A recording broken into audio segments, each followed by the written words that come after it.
하나님을 축복하며 고백합시다. 당신에게는 날마다 십자가와 부활이 필요합니다. 우리 한 번 더 고백합시다. 하나님의 은혜로 삽시다. 아멘. 저와 여러분은 하나님의 은혜가 없이는 단 하루도, 단 1분 1초도 살 수 없는 존재인 줄 확신합니다. 사실 그게 부끄러운 게 아니거든요. 아니, 우리가 그 부족함을 드러낸다는 것은 사실은 창피한 일이 아닙니다. 왜냐면은 빨리 인정하면 인정하는 만큼 더 빨리 치유받을 수 있거든요. 우리가 끝까지 고집부리다가는 사실은 끝까지 맞는데도 불구하고 우기게 되면은 결국 제일 중요한 치유의 시기와 또 중요한 시간표를 놓치게 됩니다. 그래서 제가 봤을 때는 누가 가장 신앙생활을 잘하느냐 봤을 때는 빨리 인정하는 사람, 네, 빨리 인정하는 사람이 제일 빨리 응답받아요. 근데 누가 제일 응답을 늦게 받냐? 제일 늦게 인정하는 사람입니다. 우리 한번 옆 사람을 축복하며 당부하며 고백합시다. 빨리 인정합시다. 다른 말로 보따리 빨리 내려놓읍시다. 네, 보따리 내려놓으시길 바랍니다. 네, 우리가 지고 갈 짐이 아니기 때문에 마태복음 11장 28절에 수고하고 무거운 짐 다 주께 맡기라고 했습니다. 다 맡기고 싶죠? 근데 어떻게 맡기면 되겠습니까? 하나님이 여러분들을 예배 자리로 부르셨어요. 예배의 이 자리에 여러분들이 지금 다 이제 말씀을 듣는단 말이에요. 말씀을 듣지만은 이미 벌써 여러분들의 그 말씀이 들어갈 수 있는 틈이 없어요. 이미 벌써 오늘 하루 종일 수많은 일들과 만남과 또 여러 가지 사건과 여러 가지 일들을 통해 이미 여러분들의 머리와 마음이요 복잡해요. 아니, 여러분들 그 차가 막히는 도로에 가면 있잖아요.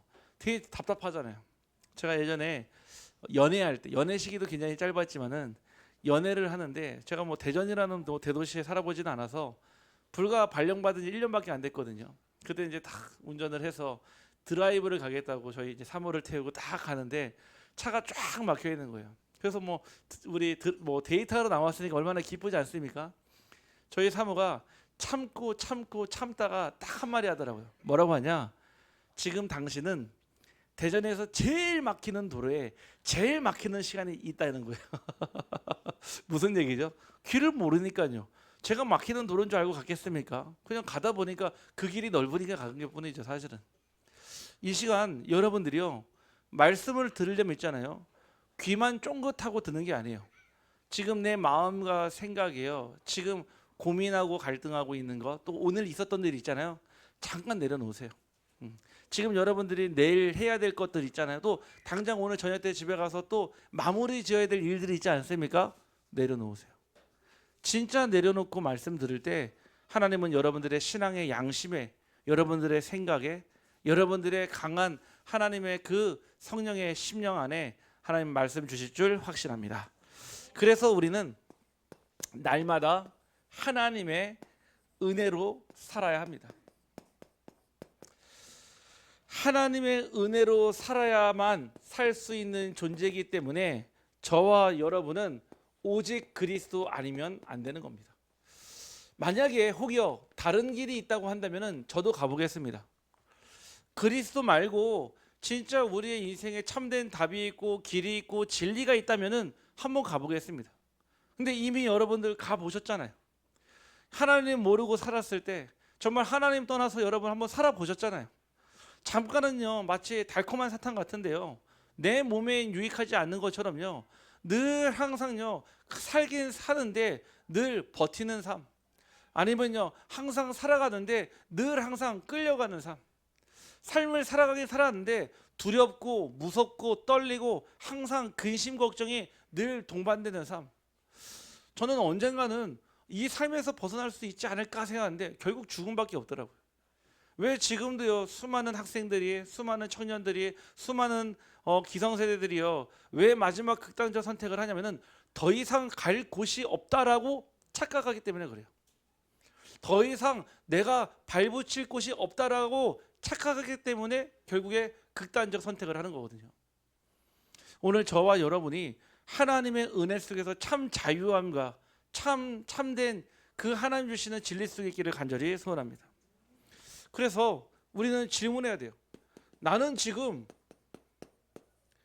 무엇으로 살고 있습니까? 여러분 지금 무엇으로 살고 있습니까? 마지못해 사는 삶입니까? 아니면은 그냥 기왕에 태어난 김에 살고 있습니까? 우리의 삶은 지나가고 있거든요. 어제도 지나갔고요. 오늘도 이제 벌써 수요일이 됐습니다. 당장 부활주일 계란 까먹은 게 엊그제 같은데 벌써 지나가고 있어요. 우리의 삶은요 24시간 째깍째깍 계속 반복되고 있는데 지금 여러분은 나는 지금 무엇으로 살고 있는지요 알아야 돼요. 대부분의 많은 사람은요 무엇으로 살아가냐면은 떡으로만 사는 자가 있습니다. 분명 하나님의 말씀에 사람이 떡으로만 사는 자가 아니요 하나님의 입에서 나오는 모든 말씀으로 산다고 그랬거든요. 떡이 나쁘다는 얘기가 아니에요. 떡이 필요하죠. 그런데 우리 인생은요 떡만으로는 살 수 있는 게 아니에요. 어떤 분이 그러잖아요. 밥만 먹고 어떻게 사냐 그러더라고요. 맞는 말이죠. 인간은요 동물과 다르기 때문에요 밥만 먹는다고 해서 행복한 게 아니거든요. 우리가 떡으로만 산다고 했을 때는요 사실 그 인생은요 늘 똑같은 것에 매이게 됩니다. 늘 항상 말씀을 드리지만 무엇을 먹을까 무엇을 마실까 무엇을 입을까 그게 나쁘다는 뜻이 아닙니다. 우리 인생이 거기에 매이지 말아야 한다는 뜻이에요. 우리가 항상 뭐 먹고 사는 존재로만 살면 되겠습니까? 아니 우리 인생이요 늘 항상 안주하는 삶만 살면 되겠습니까? 하나님이 우리를 그렇게 부르지 않았다는 거예요. 분명 하나님은요 창세기 1장 27절에 하나님의 형상대로 사람을 창조하였다고 그랬어요. 남자와 여자를 창조하시고요 28절에요 생육하고 번성하고 충만하고 정복하고 다스리는 삶, 즉 끌려가고 정복당하는 삶이 아니라 하나님은 여러분들을 원래 이 땅에 하나님 주시는 위임 왕권을 가지고 다스리는 자로 정복자로 부르셨다는 뜻이에요. 근데 우리가요 그 하나님 주신 떡 위의 것을 보지를 못하니까요 정복당하는 삶을 사는 거예요. 끌려가는 삶을 사는 거예요. 어쩔 수 없이 늘 항상 매여있는 삶을 살게 되는 겁니다. 오늘 저와 여러분이요 진짜 복음 속에서 참된 자유함이 발견되면요 지금 여러분들을 소폭하고 있는 그 모든 올무가 벗겨질 줄 확실합니다. 여러분들이요 그 차이는요 결국 무엇이냐? 저는 생각의 차이라 생각합니다. 일반 많은 서점에서도요 자기계발 도서가 있거든요. 근데 무엇을 강조하냐면 결국은요 긍정적 사고거든요. 나쁜 것을 봐도요 에이 좋게 생각하자. 내게 안 좋은 일이 생겨도 에이 액땜한테 치자. 나한테 나쁜 일이 생겨도요 에이 그냥 지나가겠지. 시간 지나면 이 또한 지나가리라 하면서요 위안 삼아요. 복음은 그게 아니에요. 복음은 긍정적으로 생각하고 그냥 좋게 생각하고 좋은 게 좋은 거지 하는 게 복음이 아니라 그 문제를 넘어선 하나님의 형상과 정복과 다스림이 있는 삶이 있다라는 거예요. 우리가 그 속으로 들어간다면 우리가 그 안에 있다면 떡으로만 사는 자가 아니겠죠. 두 번째는요 늘 살긴 사는데 참된 것을 바라보고 붙잡는 삶이 아니라 헛된 것을 바라보고 헛된 것을 바라고 헛된 것을 향해 살아가는 삶이 있습니다. 전도서 1장 14절에 전도자 솔로몬이 이렇게 고백했습니다. 내가 해 아래에서 행하는 모든 일을 보았노라. 보라, 모두 다 헛되이 바람을 잡으려는 것이로다. 그랬거든요.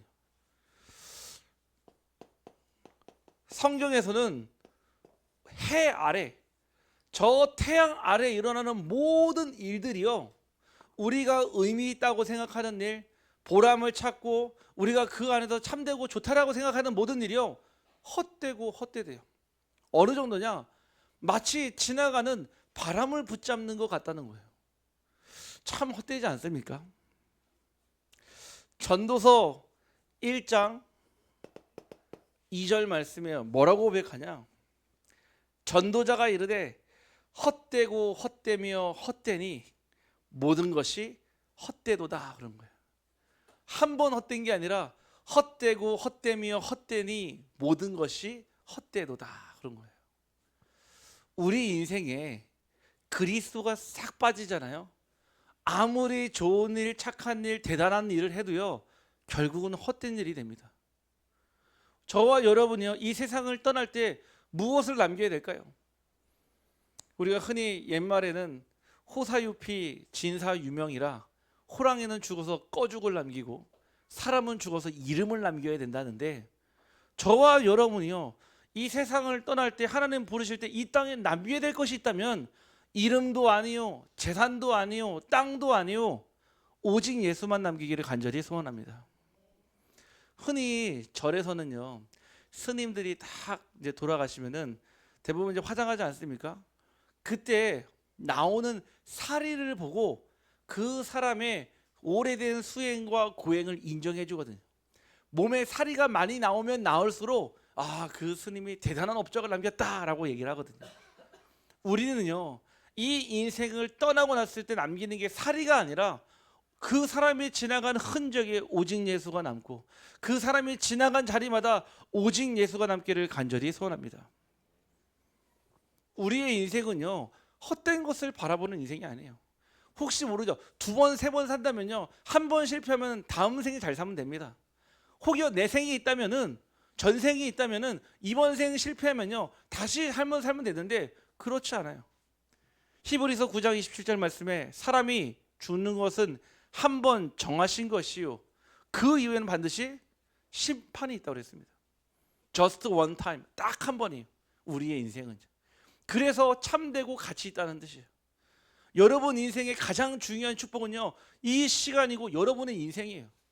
그 누구와 비할 바 안 되는, 비교할 가치도 없는, 열등감 가질 필요 없는 여러분의 인생은요, 하나님이 여러분들에게 인생에 주시는 최고의 축복이요, 기회인 줄 확신합니다.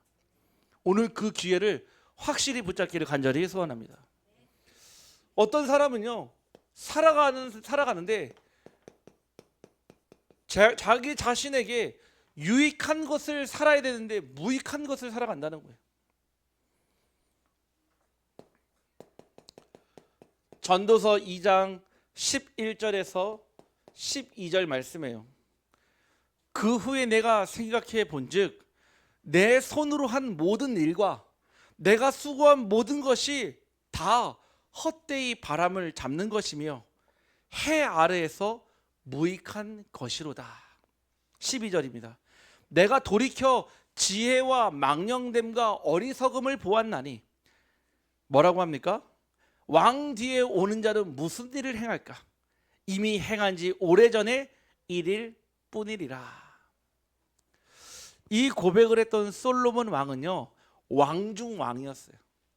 어느 정도 하나님의 축복을 주셨냐면은, 이 솔로몬이 너무 이쁘니까요, 하나님이 뭐라고 얘기하시냐, 네가 원하는 것을 주겠다 하거든요. 그럼 우리 뭐 얘기합니까? 금은보화를 주십시오, 아니면 저 천하만국의 영광을 주십시오 할 텐데, 하나님의 백성을 다스릴 지혜가 내게 없사오니 하나님의 백성을 다스릴 지혜를 달라고 구하거든요. 참 진짜 얼마나 이쁜 고백입니까, 사실은요, 하나님 보시기에. 그래서 솔로몬에게 하나님이 전무후무한 왕으로 세우시고 지혜를 주셨어요. 그 지혜가 얼마나 대단했는지요, 237 나라의 왕들이 와서 그 왕에게 자문을 얻고 지혜를 구했단 말이에요. 그럼 정말 대단하지 않습니까? 그러니까 어떻게 하죠? 모든 나라들이 다 솔로몬 왕과 친해지기 원해요. 우리도 그렇잖아요. 뭔가 능력이 있거나 배경이 있으면 조금 친하게 지내면 도움받지 않습니까? 모든 나라들이요, 저 이스라엘과 싸우기를 꺼려해요. 왜? 하나님이 주신 지혜를 감당할 재간이 없거든요.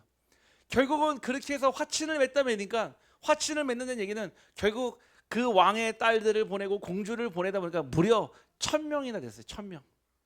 근데 그 1000명 가운데 오직 그리스도 하나님의 나라와 여호와의 축복을 받는 사람이 아니라, 다 저기 어떤 신은 이상한 신을 믿고 여러 많은 신들과 그 우상들이 함께 들어와서 결국은 그 나라가 무너지지 않았습니까? 이미 왕의 위에 왕중 왕이었던 솔로몬의 고백이 뭐라고 하냐? 헛되고 헛되미 헛되니 무익한 것. 심지어는 뭐라고 합니까? 내가 돌이켜서 하나님이 주신 그 어마어마한 지혜와 망령됨과 어리석음을 보았나니 과연 왕뒤에 오른 자는 무슨 일을 행할까? 그렇게 뛰어난 사람이 있었습니까? 사실 우리는 그 솔로몬 왕에 비하면 한참은 모자라도 한참은 모자라죠. 그럼에도 불구하고 우리는 무엇하고 있죠? 내 생각, 내 기준, 내 경험, 내 주장, 내 아집 가지고 우리는 나아갈 때가 너무나 많습니다. 오늘 이 시간 우리는 떡으로만 사는 자도 아니요 헛된 것을 버리고 무익한 것을 내려놓을 수 있는 하나님이 주신 지혜가 있기를 간절히 소원합니다. 그래서 이런 자가 누구냐? 하나님의 은혜로 사는 자라는 거예요. 아무리 부족해도요, 아무리 연약해도요, 못 배워도요, 가진 것 없어도요, 하나님의 은혜만 고백한다. 하나님은 그 고백을 가장 기뻐하시고 그 사람을 통해 하나님의 일을 하실 줄 확신합니다. 우리 한번 옆 사람을 축복합시다. 고백합시다. 나의 나된 것은 다 하나님의 은혜입니다. 네, 맞아요. 나의 나된 것은 다, 여러분들의 존재 그 자체가 하나님의 은혜고, 여러분들을 부르시고 여러분들을 함께 하시고 여러분들을 인도하실 그 하나님이 여러분들에게 그 은혜를 주셨습니다. 그러면은 우리가 알아야 돼요. 뭐를 알아야 되냐면은 우리가 은혜 받기, 은혜 이전 상태를요 정확하게 먼저 알아야 됩니다. 이 상태를 알아야죠 여러분들이요 정확한 답을 줄 수 있어요. 저는 한 주간에 많은 분들을 만나거든요. 어제도 어떤 한 분을 만났어요. 한 분을 만났는데 이분이 이런 얘기를 하시더라고요. 자기는 이번 주 교회에서 하나님 주신 말씀을 들었고 그 말씀의 제목이 산소망이었는데 그 말씀을 듣고 하나님 주시는 깨달음이 무엇이었냐? 아, 나는 저 하나님의 부활의 소망이 헛되지 아니하도록 내 삶에서 그리스도를 나타나야 되겠다. 제가 그 얘기 듣는데 기대가 되는 거예요. 그 다음 말이. 그래서 붙잡은 자기의 실천상은 남편을 위해서 더욱더 밥을 맛있게 잘 차려드리고 우리의 자녀를 위해서 더욱더 빨래를 하고 청소를 하는 언약을 붙잡았습니다 라고 얘기하시더라고요. 할렐루야. 네, 우리 여자 성도님들이 전혀 공감하지 못하죠. 그 얘기를 딱 듣는데 과연 분명히 받은 건 하나님의 은혜인데 왜 하필 이게 빨래로 갔을까? 왜 하필 이게 밥을 차려주고 청소로 들어갔을까? 제가 그래서 여쭤봤어요. 반문을 했어요. 집사님, 우리 집사님은 빨래 하시려고 태어났습니까? 그러니까 막 웃으시더라고요.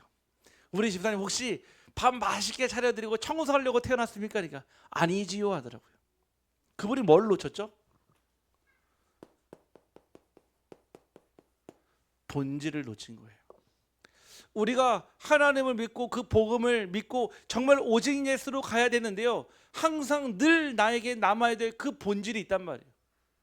정말로 여러분들이요 살면서 빨래 중요하죠. 밥하는 거 중요하죠. 청소는 당연히 중요하죠. 그런데 그거 안 한다고 해서 죄는 아니잖아요. 진짜 우리가 날마다 그리스도로 안에서 참된 의미와 행복을 찾고 그 안에서 빨래를 할 수 있는 이유와 밥을 짓고 청소를 할 수 있는 이유가 있다면 해야 되겠죠. 여러분들에게요 그리스도의 본질이요 늘 항상요 발견되기를 간절히 소원합니다. 무엇을 먹든지 무엇을 마시든지 무엇을 하든지 다 하나님의 영광을 위하여 살아가고 있습니다. 그 얘기는요 하나님의 영광을 돌릴 수 있는 본질이 있다는 얘기예요. 은혜 이전의 상태는요 그 본질을 잃어버리니까요 결국 어떤 상태입니까? 허물과 죄로 이미 죽은 상태라고 했습니다. 죽은 상태, 영적 죽음의 상태였다는 거예요. 저와 여러분이에요. 하나님을 모르고, 더 정확하게 하나님 만나는 길을 모르고 살았을 때는요 살아있는 것 같아요. 육신적으로는요 같이 밥 마시고요 커피 마시고요 같이 여행 가고요 살아가지만 영적으로는요 죽은 상태, 영적 사망의 상태인 거예요. 그러니까요 영적 감각이 없는 거예요. 뭐 교회 가면 어때? 절에 가도 되잖아. 천주교 가도 되고.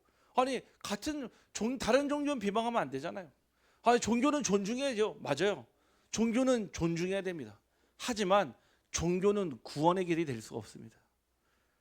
우리가 믿는 그 그리스도는 우리를 허물과 죄로 완전히 죽은 상태에서 우리를 구원하신 줄 확신합니다.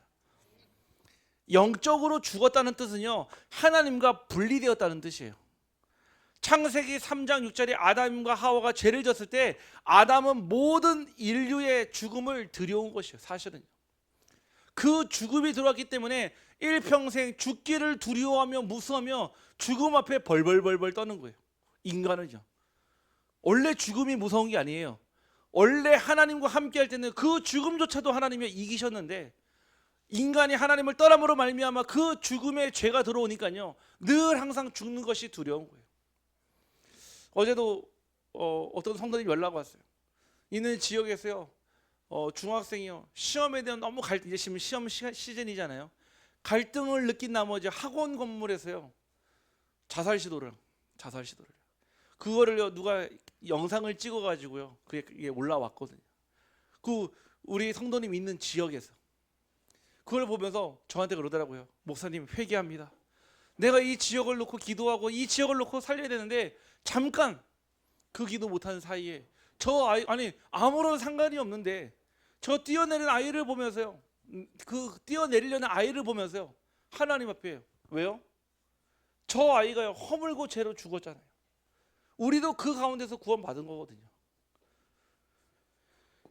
결국 허물과 죄로 죽은 우리들은 어쩔 수 없죠. 세상 풍조와 공중 권세 잡은 자를요 늘 쫓아다니고 따라다니고 끌려가는 삶을 살게 되는 거예요. 그게 인생인 거예요. 정나라하게 얘기하면요, 분명히 태어나서 중요한 일을 할 수 있겠죠. 하지만 영적으로는요 세상 풍조를 따라고요, 정치, 경제, 사상, 문화, 분명히 솔로몬이 얘기할 때는 헛되고 헛되도다 얘기했는데 우리는 거기에 인생의 가치를 두고요, 인생관을 두고요, 세계관을 두고요, 공중권세 잡은 자를요 추종하며 따라갔던 삶이었잖아요. 거기에서 돌이켜야 된다는 뜻인 거예요. 성경은요 다른 진리를 인정하지 않습니다. 성경에서는요 오직 예수 외에는 다른 길이 없다라고 얘기합니다. 오늘 저와 여러분이 각자의 다양한 삶을 살고 있지만은 결국 여러분을 통해 오직 예수만 나타나기를 간절히 소원합니다. 이미 은혜 이전의 상태는요 육체의 욕심을 따라 마음이 원하는 것을 하는 인생이 되었습니다. 이 육체의 욕심이라는 얘기는요, 우리 몸은요 결국 우리 몸이 원하는 게 있어요. 그걸 가지고 본능이라고 합니다. 사람은요 가지고 있는 본능이 있어요. 본능. 먹고자 하는 식욕, 잠을 자고자 하는 수면욕, 그렇죠? 성공하고자 하는 출세욕. 사람은요 다 욕심이 다 있단 말이에요. 욕구가 있단 말이에요. 육체의 욕심을 따라 살다 보니까요 결국은요 내 마음이 원하는 대로 사는 게 그게 인생이라고 착각을 하는 거예요. 내 마음이 원하면 되잖아. 내가 마음이 원해서 살면 되잖아요. 아니 그런 삶이 뭐가 나쁩니까? 사실은요 나쁠 게 없어요. 세상에는 나쁠 게 없어요. 그런데 하나님이 볼 때는요 결국 이 길은요 육체의 본질상 진노의 자녀라고 했습니다. 이번 부활주의 메시지 때 잠깐 말씀을 드렸죠. 예수님께서 기도할 때 주여 이 잔을 내게서 돌리소서 했습니다. 과연 그 잔 안에 무엇이 들어있었을까요? 그 잔이 무엇을 뜻하길래 왜 이 잔을 내게서 돌리소서 했을까요? 그 잔에는요 하나님이 인간을 향한 진노가 들어있어요. 진노. 하나님을 떠난 인간의 추악함과 인간의 만행과 인간의 행태들을 보고 하나님이 진노하셨는데 그 진노가 누구에게로요? 예수님에게로. 왜죠? 예수 그리스도가 십자가의 보혈의 피로 끝내야지 우리를 사랑으로 거둘 수 있기 때문에 그 하나님의 진노가 누구에게? 예수님께로 들어. 그 진노의 잔을 피하게 해달라는 뜻인 거예요. 그런데 내 뜻대로 하지 마시고 주의 원대로 하옵소서 했습니다. 예수님 역시도요 욕심을 따라 마음이 원하는 것을 하고 싶었어요. 왜? 인간이니까요. 예수님은요 이 땅에 오실 때 구름 타고 둥둥 떠다니는 사람이 아니었습니다. 완전한 인간이셨어요. 우리랑 똑같이요. 배고픔도 느끼시고 졸릴 때는 주무시기도 하시고요, 걸어가시고요. 예수님은 완전한 인간으로 오신 거예요. 그래서 그 하나님의 진노의 잔도 피하고 싶었던 거예요. 하지만 마음이 원하는 대로 하지 않았습니다. 주의 뜻대로, 주님 원하는 대로. 혹 우리 성도님들 가운데 나의 이 상황이 누구도 도와줄 수 없고 바꿀 수 없는 사면초가의 상황이다. 그때 고백하십시오. 주의 원대로, 주의 뜻대로 하기를 소원합니다. 어쩌면 하나님이 그 고백을 시작으로 여러분들의 삶에 새로운 시작을 하실 수도 있습니다. 우리는 IQ 200도 안 되는 머리로 절대 전지전능하신 하나님을 이해할 수도, 알 수도, 깨달을 수도 없어요. 우리가 아는 거는요, 사실은 그리스도라는 살아계신 하나님의 아들이라는 신락 같은 그 한 줄기 같은 희망밖에 없어요. 우리 어찌가 하나님의 계획을 압니까? 말도 안 되죠. 이 세상의 먼지보다 더 작은 먼지 같은 저와 여러분이 그 창조주 전능하신 하나님의 계획을 조물주의 마음을 안다? 알 수가 없어요. 다만 이 세상을 지탱하고 구원하신 그리스도를 아는 것이 하나님의 모든 것을 아는 것이라 했습니다. 여러분들 그 어떤 상황에서도 그리스도만 기억하기를 간절히 소원합니다. 분명 다르겠죠. 에이 목사님 제 상황 안 돼 보셨잖아요. 그러니까 그냥 말씀에서 하실 수 있으시죠. 그렇습니까? 진짜 여러분들이 비천에 처할 줄도 알고요, 가난함과 배고픔과 여러 가지 많은 상황에서 일체의 비결을 알았다 그랬거든요. 여러분들이요, 나의 욕심과 마음이 원하는 것을 넘어서 그 본질상 진노의 자녀에서 벗어나는 유일한 길은 결국 하나님의 은혜 속으로 들어가는 길인 줄 확신합니다. 그때요 여러분들의 생각이 바뀌어요. 절대 무너질 것 같지 않는 여리고 같은 여러분의 생각이, 절대 갈라질 것 같지 않은 요단과 같은 여러분의 생각이요, 무너지고 쪼개지고 갈라지는 이유는요, 오직 하나님의 은혜밖에 없습니다. 저는 여러 가지 많은 기적도 봤거든요. 근데 제일 큰 기적은 뭐냐? 사람의 마음이 변하는 거예요. 사람이 마음이 변할 때가 가장 큰 기적이더라고요. 예수님이 오셔가지고 많은 기적을 베푸셨지만은 그때마다 가장 중요한 역사는요, 사람의 마음을 바꾸신 겁니다. 오늘 이 시간 여리고와 같은 내 마음이, 절대 갈라질 것 같지 않은 요단과 같은 내 마음이 그리스도 앞에 무너지고 갈라지기를 주님의 이름으로 축복합니다. 이 상태에서 은혜를 받으면 은혜 이후의 상태를 알아야 지금 내가 어떤 상태인지 알 수 있습니다. 여러분들이요, 제일 먼저 은혜 받았다, 진짜 하나님의 은혜가 여러분에게 딱 임하면요, 제일 먼저 여러분들에게 주시는 게요, 바로 믿음입니다. 응답을 주시는 게 아니에요. 여러분들에게 하나님의 은혜가 임하잖아요. 하나님이 나와 함께 하시고 하나님이 나를 통해 역사하시고 지금 하나님이 나를 인도한다는 그 확신이 생기면요, 여러분에게 무엇이 생겨요? 믿음이 생겨요. 믿음은요, 바라는 것들의 실상이요, 보이지 않는 것의 증거라고 했습니다. 여러분들이 본 적이 없는데요, 믿어져요. 아니 하나님 아무리 얘기하면 뭐합니까? 그래서 얘기하면 뭐합니까? 본 적이 없는데요. 아까도 우리 성도님께 여쭤봤습니다. 하나님 어디에 있습니까? 물어보니까 아무도 모르지요 그러더라고요. 그렇죠. 아무도 모르죠. 어디 있는지 어떻게 압니까? 본 적이 없는데, 만난 적이 없는데요. 하나님이요, 하나님이 누구신지 알리시기 위해서요, 예수님으로 몸을 입으시고 오셨어요. 그것이 믿어지는 것 자체가 하나님의 은혜인 줄 확신합니다. 또 어떤 분이 그러더라고요. 저는 구원받은 확신이 없어요. 제가 구원을 받았는지 안 받았는지 잘 모르겠어요. 왜요? 하니까 구원받기 전이나 지금이나 똑같아요 그러더라고요. 똑같다는 거야, 상태가. 그러니까 한마디로 그 문제가 있는데 문제가 해결이 안 되니까 구원받아도 똑같다는 얘기했죠. 제가 이 말씀을 드렸습니다. 우리 성도님은 300% 아니 1000% 구원받았습니다 얘기했어요. 어떻게요? 그거 어떻게 알아요? 그러더라고요. 제 머리에 십자가가 보이나요? 그러더라고요. 그게 보여서가 아니라 구원받지 않은 사람은요, 절대 구원을 의심한 적이 없어요. 무슨 말인지 아시죠? 한번 불신자한테 물어보세요. 구원 받았어요? 그러면 그게 뭐예요? 물어볼 거예요. 10원 빼기 1원이 구원입니까? 구원 받은 사람이요, 구원 받았는지가 의심되는 거지, 구원 안 받은 사람은요 절대 의심할 수가 없다니까요. 이미 구원을 의심하는 것 그 자체가 구원 받은 줄로 확신합니다. 전에도 말씀을 드렸죠. 저희 둘째 아이가 어느 날 정말 심각하게 물어보더라고요. 할 말이 있다는 거예요. 특별히 이제 저희 아이가 물어볼 때는 꼭 앉아놓고 얘기를 해요. 뭘 궁금한데 자기는 주워온 자식 같다는 거예요. 주워온 자식. 왜냐?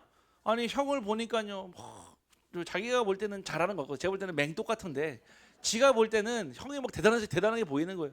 아 형은 막 이것도 잘하고 공부도 잘하고 막 피아노도 잘 치고 막 하는데 또 동생을 보니까요 막 이쁨 받고 사랑받고 하는데 자기를 보니까 외톨이라 외톨이. 자기는 잘하는 것도 없고 맨날 혼나고 꾸중 듣고 보니까 자기는 주워온 것 같다는 거예요. 제가 말을 했죠. 드디어 너에게 내가 진실을 알릴 때가 왔다. 사실은 아빠가 마음속에 깊이 간직했던 얘기인데 이제 너에게 시간표가 된 것 같아. 사실 너희 엄마는 황인복 아빠는 하능승연이 아니라 너희 엄마는 저기 이미 다른 나라에 있다. 너를 입양해 왔단다 얘기했어. 동공이 막 흔들리기 시작하는 거예요. 아니 쭉 설명을 해주니까요 한 반쯤 넘어갔어요. 좀만 더 하면요 짐쌀 분위기예요 진짜로. 우리가요 믿지 못한다는 말은요 믿음의 반대말은 의심 아니겠습니까? 하나님의 은혜가 임하면요 콩으로 메주를 쓴다 한들 콩으로 두부를 만들다 한들 콩으로 그 어떤 걸 만든다 믿어지게 돼 있어요. 그거는 착각이 아니에요. 분명 예수님이요 제자들에게요 지금 땅의 일들을 얘기한 게 아니라 하나님 나라의 일들을 얘기했어요. 그게 믿어진다는 얘기는요 하나님의 성령의 은혜가 임했기 때문에 믿어지는 거예요. 가능하겠습니까? 아니 교회에서요 늘 세상 얘기 땅의 얘기 육신 얘기하면 되겠습니까? 우리는요 하나님 나라의 일과 하나님의 은혜를 얘기할 때 믿어진다는 뜻은 착각이 아니요 하나님 주시는 선물인 줄 확신합니다. 그때 우리는요 구원에 이릅니다. 분명히 너희는 그 은혜에 인하여 믿음으로 말미암아 구원을 받았으니. 여러분들이요 구원받을 때 정신없이 구원받아서 그렇지 잘 생각해 보면요 분명히 하나님의 은혜가 임했고요 여러분들에게 믿음이 아주 조금 주어졌는데 여러분들이 구원을 받았습니다. 그 구원은 결국 하나님의 선물입니다. 우리는 이런 구원을 받았어요. 하나님의 은혜로 인하여 믿음으로 말미암아 구원을 얻었어요. 그래서 뭐라고 합니까? 그 누구도 행위에서 난 것이 아니기 때문에 자랑하지 못한다는 거예요. 여러분들이 조금 뭘 잘해서 여러분들이 남들보다 조금 더 성실해서 여러분들이 다른 사람보다 조금 더 정직해서 구원받은 게 아니라는 거예요. 오직 하나님의 은혜에 인하여 믿음으로 말미암아 구원을 선물로 받았습니다. 선물 받은 사람은 할 건 하나밖에 없어요. 뭐 하면 되죠? 감사합니다 하면 됩니다. 자, 우리 옆 사람을 축복합시다. 감사합니다. 네, 감사합니다. 왜 우리에게 항상 기뻐하라, 쉬지 말고 기도하라, 범사에 감사하라. 그 감사는요 나를 위한 감사가 아니에요. 내 마음을 위한 감사, 긍정적 사고방식의 결론의 감사가 아니라 우리의 행위로 받은 것이 아니기 때문에 그 누구도 내가 받은 구원을 자랑할 수 없어요. 우리가 오직 자랑할 것은 하나님의 의요, 하나님 주시는 믿음이요, 하나님 주시는 은혜만 자랑하기를 간절히 소원합니다. 그게 진짜 구원받으면 나오는 것이에요. 아, 예전에 내가 이 기에서 열심히 했더니 하나님을 열심히 섬겼더니 은혜가 아니죠. 결국 하나님의 은혜가 임하면요 하나님의 예비하신 일이 나타나기 시작합니다. 10절 말씀에 우리는 그가 만드신 바라 그리스도 예수 안에서 선한 일을 위하여 지으심을 받은 자니 이 일은 하나님이 전에 예비하사 우리로 그 가운데 행하게 하려 하심이니라. 이게 하나님의 은혜예요. 여러분들에게 하나님의 은혜가 임하면 하나님의 예비하신 일이 나타나요. 그 가운데로 행하게 된다는 거예요. 그래서 우리는요 은혜 속에 강해야 돼요. 늘 은혜 안에 있어야 돼요. 결론의 말씀 드리겠습니다. 은혜의 자리를 사모해야 합니다. 늘 항상 하나님의 은혜가 있는 자리를 쫓아다녀야 돼요. 때로는요 수고로워요. 때로는 피곤하겠죠. 때로는 힘들겠죠. 지난주에 방글라데시를 갔는데 참 하나 좀 죄송한 마음은 우리 같이 가는 우리 집사님들한테 사실은 가면은 관광이 아니기 때문에 거의 매일 하루 종일 말씀 듣고 그러고 와야 되거든요. 그래도 감사하게도 우리 목사님이 또 이렇게 배려해 주셔가지고 또 중요한 또 지역이나 현장에 또 갈 수 있도록 또 배려를 해 주셨습니다. 우리가요 하나님의 은혜로 말미암아 그 은혜의 자리에 갈 때 있잖아요. 그 자리에 있기만 했는데 그 은혜가 임하는 거예요. 그래서 여러분들에게 예배를 강조하고 새벽 기도회와 금요 기도회를 강조하는 이유는 그 은혜의 자리에 참여하기를 간절히 소원합니다. 혹 못 오는 상황이다 물리적으로 내가 있는 현장에서 말씀을 키고 말씀을 듣고, 누가 그런 얘기를 하더라고요. 전에는 몰랐는데 직장 다니고 열심히 막 일하는데 그 말씀을 키는 게 그렇게 어려운 건지 몰랐다. 맞아요. 그 영적 싸움이에요. 그거 모르는 사람이 그 뭐 힘드냐고 그러잖아요. 아니에요. 일해본 사람들은 알잖아요. 그 하루 동안 막 지치고 이리 치고 저리 치고 집에 왔을 때 말씀을 누를 수 있는 그 영적 싸움이 얼마나 큰데요. 덜덜덜 떨리지 않습니까? 들어오는 즉시 막 또 확 쓰러지잖아요. 보통 영적 싸움 아닌 거 알고 있습니다. 그럼에도 불구하고 그 누르는 당신을, 우리 성도님을 응원합니다. 네. 맞아요. 우리의 영적 싸움은요 칼과 창과 방패를 들고 싸우는 싸움이 아니에요. 우리의 영적 싸움은요 막 짓누르고 이기고 그런 싸움이 아니라니까요. 내 안에 내 마음과 내 생각과 하나님의 은혜의 자리를 사모하기 위해 그 은혜의 자리를 차지하는 그 싸움, 여러분들이 그 현장에 주역되기를 간절히 소원합니다. 그래서 마지막 세 번째로, 하나님의 은혜가 헛되지 않고 은혜가 되려면 어떻게 됩니까? 즉 하나님의 은혜가 은혜 되려면 반드시 세 가지가 있어야 됩니다. 그 첫 번째가 바로 말씀의 소통입니다.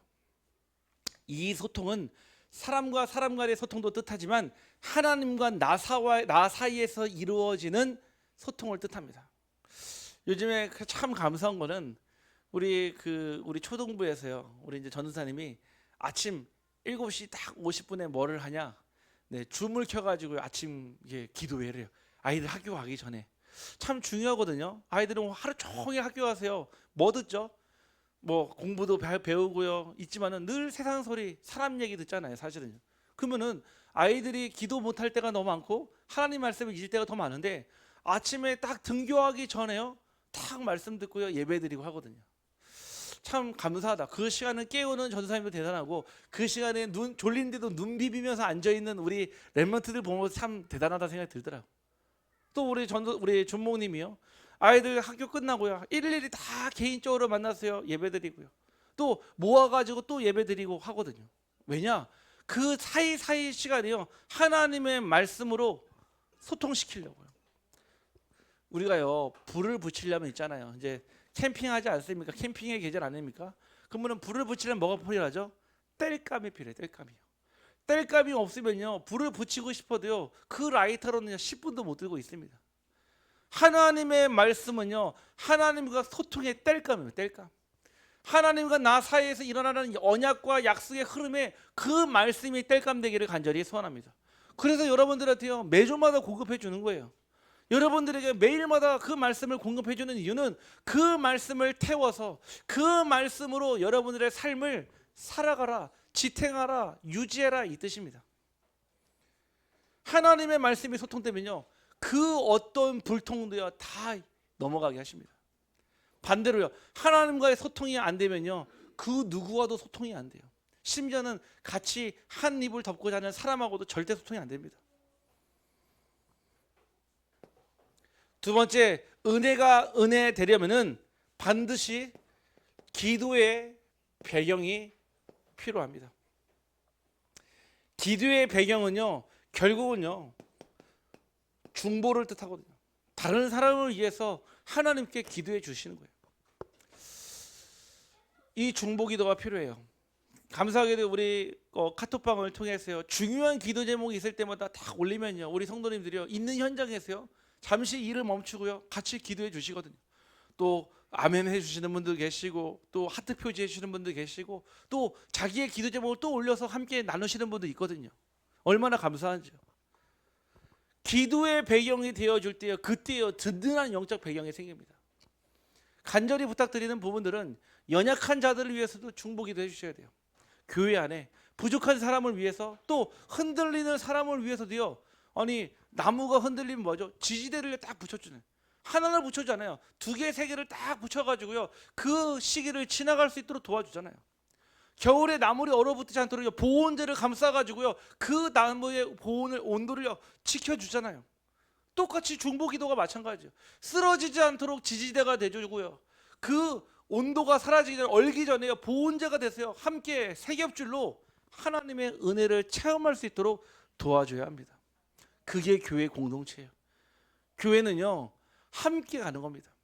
빨리 가는 게 중요하지 않습니다. 천천히 가더라도요 함께 가는 게 맞아요. 내가 맞다라고 우기고요, 나 혼자 막 한다요? 그렇지 않아요. 교회는요 함께 갈 때 기적이 일어납니다.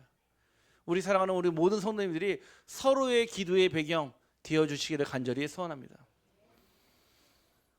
아침에 새벽 기도 딱 나오면 있잖아요, 저는요 우리 성도님들 그 명단을 가지고, 기도 제목을 가지고, 우리 연초에 냈던 모든 기도 제목을 가지고요 쭉 처음부터 끝까지 다 읽어요. 신기하게도요 진짜 하나님께 은혜 주시니까요 다 생각나요.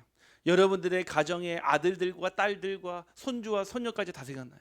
진짜 그 시간에요 쭉 기도하면요 마치요 저도 모르는 사이에 기도로 신방 가는 것 같아요. 신방 느낌이 아, 그 집 청주에 있었지, 아, 그 자녀의 집 대구에 있었지, 아, 그 아들 집이 저 의성에 있는데, 기도로요 쭉 돌아요.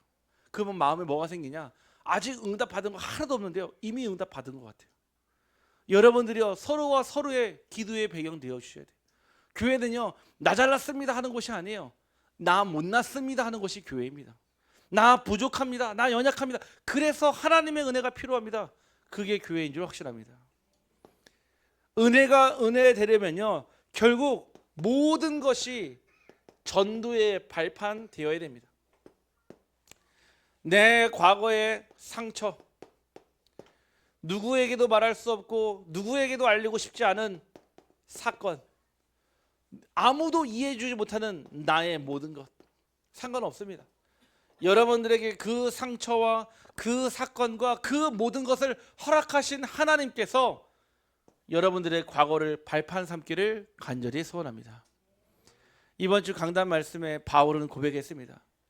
나는 하나님을 믿는 그 지체들을 핍박하고 죽여도 사도라 칭함받는 것조차도 부끄러운 자라고 고백했어요. 그럼에도 불구하고 나의 나된 것은 다 하나님의 은혜라고 고백했습니다. 하나님은 여러분들의 과거의 상처, 과거의 사건, 여러분 삶의 모든 것을요 발판 삼기를 원해요. 누구를요? 다른 사람 살리는.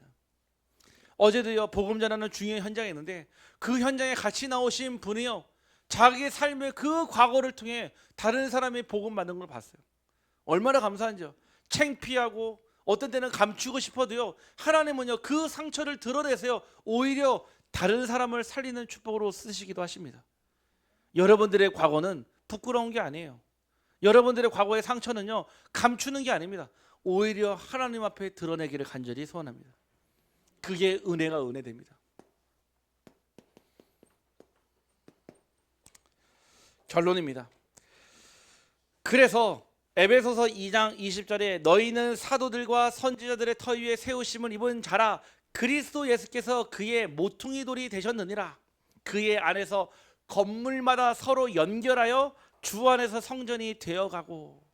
우리가 빛으로 교회 안에 성도들 다 있지만요 그 안에 말씀과 기도와 전도로 서로 연결될 때 주 안에서 성전이 된다는 거예요. 참 신기하죠. 아니 집안에요 방이요 한 30개 있어요. 근데 그 방이요 연결되어 있지 않으면 불편할 거 아니겠습니까? 마치 방들이 다 연결되어 있는 것처럼요 여러분들이요 교회를 중심으로요 강단을 중심으로요 이어져 연결되는 축복 누리기를 간절히 소원합니다. 그게 주의 성전이라고 말씀하십니다. 그러면서 22절에 너희도 성령 안에서 하나님 거하실 처소가 되기 위하여 그리스도 예수 안에서 함께 빌딩 지어져 가느니라.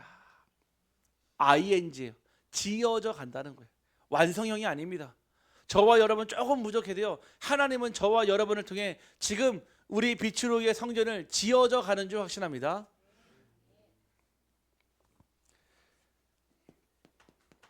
그러면 어떻게 하나님의 그 은혜로 사는지 실천 사항입니다. 자, 아침 시간입니다. 여러분의 이 말씀이요, 오늘 이 자리에서 끝나면 안 돼요. 여러분의 삶으로 가져가야 돼요. 이 욕심 내셔야 됩니다. 여러분들 이 말씀을 가지고 여러분 삶으로 끌어당겨야 돼요. 그래야죠 여러분 삶에 빛이 나고요, 그 생명의 빛이 임합니다. 아침에요, 여러분들이 반드시 어떤 힘을 가져야 되냐면은 오늘을 시작할 때 살리는 힘을 딱 가지고 가야 돼요. 아침에 집에서 출발할 때, 아침에 여러분들이 부릉하고 시동 키고요 출근하는 그 길까지요, 살리는 힘이 필요합니다. 말씀, 기도, 찬양, 여러분들이 계속 은혜 받을 수 있는 그런 통로들이 있지 않습니까? 여러분들이 그 아침에요 살리는 힘을 가지고 출발할 때요, 그 하루가 달라져요. 하루 종일 있으면서 그 아침은요 제일 중요해요. 우리가 아침 먹는 것도 중요하다 하잖아요. 흔히 그러더라고요. 아침은요 뇌를 깨우는 양식이라 하더라고요. 아침을 먹음으로써 뇌 회전과 뇌 두뇌 발전이 굉장히 크다라고 하더라고요. 아침에 여러분들이요 살리는 말씀과 힘을 가지고 출발할 때요 보는 눈이 달라져요. 전에는요 똑같이 스트레스를 주고 힘들게 하는 직장이었는데, 이 힘이 생기면요 그곳이 전도지라, 그곳이 선교지고, 그곳이 예루살렘 사마리아 땅끝임을 알게 됩니다. 이게 엄청난 차이가 있어요. 아침 시간에 그래서요 새벽 기도를 하는 이유는 무엇이냐? 저를 위해서 합니까? 아니에요. 부교육자들을 위해서 합니까? 아닙니다. 여러분들을 위해서요. 나 자신을 위해서요. 요즘에 아침에 딱 틀면요 거의 하루에 이제 참여하시는 분, 또 현장에서 또 그 시간에 참여하시는 분이 한 12분, 15분 정도 되세요. 그리고 이제 오후 정도 지나가시면은 대부분 많이 보시긴 하시거든요. 아침 시간에 되도록이면 듣기를 소원합니다. 혹여 오지는 못하더라도 그 아침에 같이 깨어나서 같은 시간에 같은 말씀과 같은 기도로 하나님 주시는 살리는 힘을 얻기를 소원합니다. 그 싸움이에요. 영적 싸움이. 아까 얘기했던 그 말씀을 누르는 영적 싸움, 아침에 알람을 맞춰놓고 일어나는 영적 싸움, 그 싸움에 성공하시라 얘기해요. 구체적으로 말씀을 드리자면요,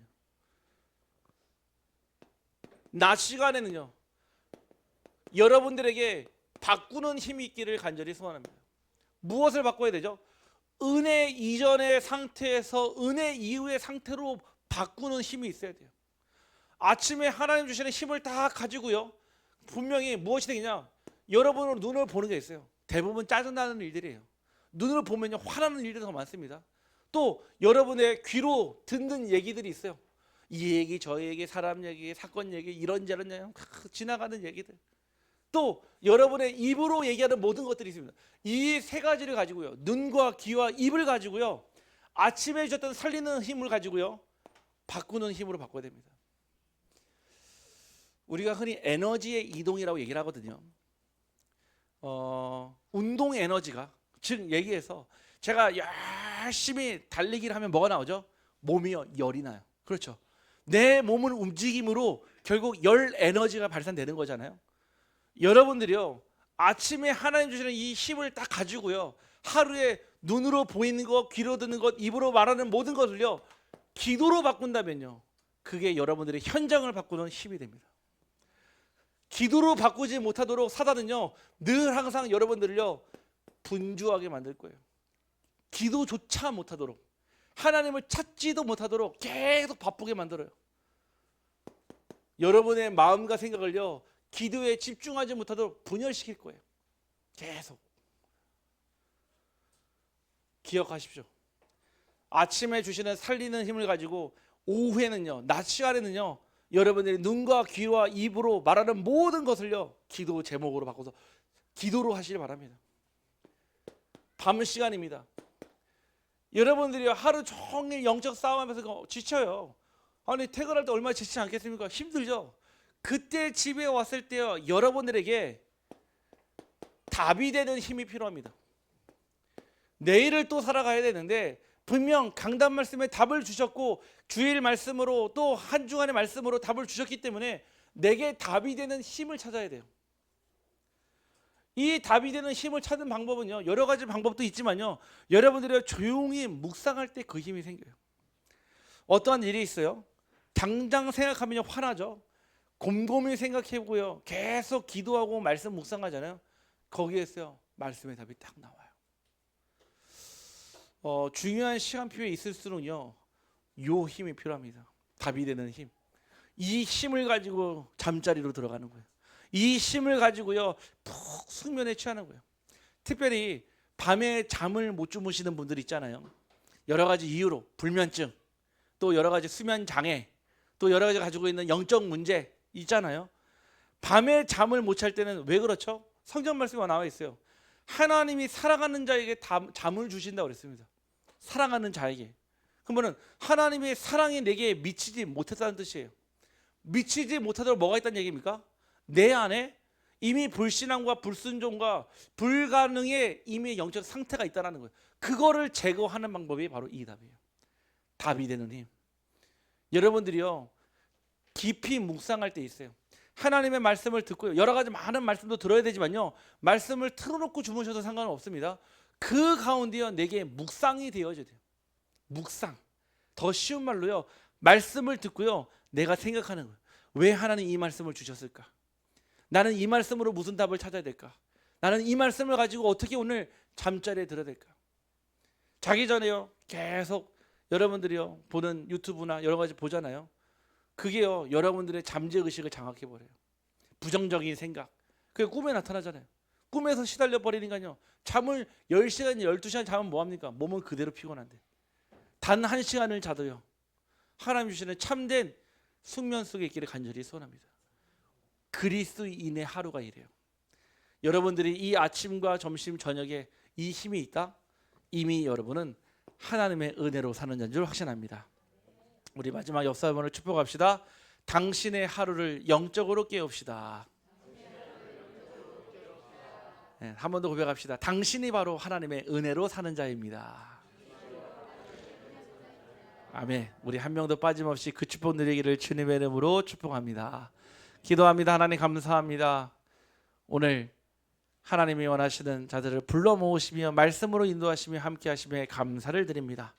우리도 성령 안에서 하나님이 거하실 처소가 되기 위하여 그리스도 예수 안에서 함께 지어져 간다 하셨사오니, 하나님 우리의 삶이 하나님 모시기에 합당한 삶으로, 날마다 그리스도를 자랑하는 삶으로, 증거하는 삶으로 인도받게 하여 주옵소서.